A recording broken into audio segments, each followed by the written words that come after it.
नमस्कार प्रिय बच्चों, जैसा कि हमने मेरे संग की औरतें पाठ को पढ़ लिया है, अब इसके प्रश्न अभ्यास करेंगे। पहला प्रश्न है, लेखिका ने अपनी नानी को कभी देखा भी नहीं, फिर भी उनके व्यक्तित्व से वे क्यों प्रभावित थी। कहने का मतलब जब वे उनसे व्यक्तिगत रूप से नहीं मिली तो भी उन पर नानी का प्रभाव क्यों था। तो हमने पाठ को पढ़ा है, हम इसका उत्तर इस प्रकार से लिख सकते हैं। लेखिका ने नानी को प्रत्यक्ष रूप से कभी देखा नहीं, लेकिन इनके विषय में काफ़ी कुछ सुन रखा था।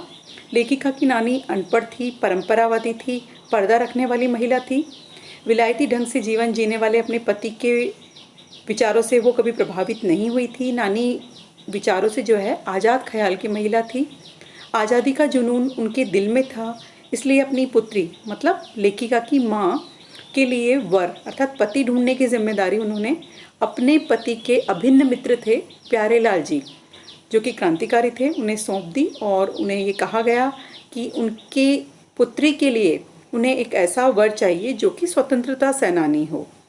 इसलिए लेखिका जो है नानी को नहीं देखने के बावजूद भी उनके लीक से हटकर स्वतंत्र जीवन जीने की प्रवृत्ति के कारण उनसे बहुत अधिक प्रभावित थी। तो इसका उत्तर हम सही सटीक शब्दों में इस प्रकार लिख देंगे। दूसरा प्रश्न देखिए बच्चों, लेखिका की नानी की आज़ादी के आंदोलन में किस प्रकार की भागीदारी रही। अर्थात लेखिका की नानी जब घर पर ही रहती थी और प्रत्यक्ष रूप से जो है उन्होंने कोई भाग नहीं लिया, तो उनकी भागीदारी किस प्रकार से रही। तो इसका उत्तर हम इस प्रकार लिख देंगे। लेखिका की नानी प्रत्यक्ष रूप से आज़ादी के आंदोलन में सक्रिय नहीं थी, लेकिन उनकी दिलो दिमाग पर भारत की आज़ादी का जुनून था, इसलिए उन्होंने ब्रिटिश हुकूमत को स्वीकार कर लेने वाले अपने पति की जीवन शैली का असर अपने ऊपर नहीं आने दिया और वैचारिक स्तर पर भी वे अपने पति से अलग होने के कारण ही उन्होंने अपनी पुत्री का विवाह एक स्वतंत्रता सेनानी से करने की सोची। जैसा कि पहले प्रश्न में आपको बताया गया है कि उन्होंने प्यारेलाल जी को ये जिम्मेदारी सौंपी कि उनकी जो पुत्री है उनका विवाह एक स्वतंत्रता सेनानी से करना है और इस प्रकार का वर वो ढूंढे। तो इस प्रकार हम बता सकते हैं कि लेखिका की नानी जो है वो आज़ादी के आंदोलन में अप्रत्यक्ष रूप से जो है भागीदार रही।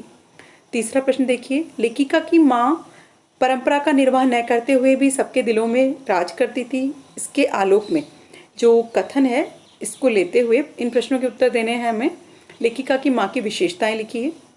जैसा कि पाठ में आया भी है कि लेखिका की माँ जो है सुंदर थी, नाजुक, ईमानदार, निष्पक्ष, मौलिक सोच वाली, धनी व्यक्तित्व महिला थी। मतलब उनका व्यक्तित्व काफ़ी समृद्ध था। वे परंपरावाद के खिलाफ थी और स्वतंत्रता आंदोलन के लिए काम करती थी। इन्हीं विशेषताओं के कारण घर के लोग भी उनका सम्मान करते थे और उनका प्रभावशाली व्यक्तित्व था तो सभी उनसे सलाह भी लेते थे।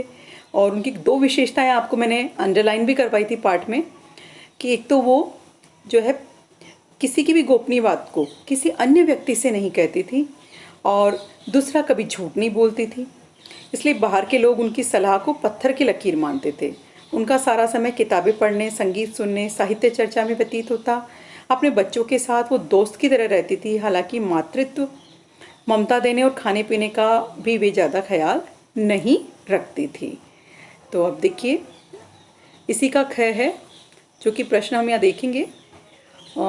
लेखिका की दादी के घर के माहौल का शब्द चित्र अंकित करना है कि उनकी दादी के घर का माहौल क्या था।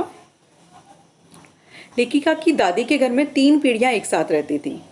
किसी की स्वतंत्रता और निजता में कोई किसी के लिए बाधक नहीं था। मतलब सब अपना स्वतंत्र व्यक्तित्व रखते थे, कोई किसी के कार्य में किसी भी प्रकार की रोक टोक नहीं करते थे। लेखिका ने स्वयं बताया भी है हमें कि किसी की चिट्ठी तक का जो होती थी उसे कोई दूसरा व्यक्ति नहीं खोलता था, न उसके बारे में कोई पूछता था। दादाजी अंग्रेजों के प्रशंसक थे। लेखिका की परदादी और माँ लीक से हटकर रहती थी। परदादी ने तो उस समय सामाजिक मान्यताओं से हटकर लेखिका की माँ के लिए लड़की की मदद मांग ली, यहाँ तक कि जगजाहिर भी कर दिया, लोगों को बता भी दिया, जो कि आश्चर्य करने वाली बात थी। लेखिका की माँ आज़ादी के आंदोलन में सक्रिय थी। निजत्व की छूट होने के कारण ही लेखिका और उनकी 3 बहनें और एक भाई जो थे वो अपनी इच्छा के अनुकूल रास्ता चुन सके, अर्थात लेखन के क्षेत्र में वे सक्रिय हो सके। धन्यवाद।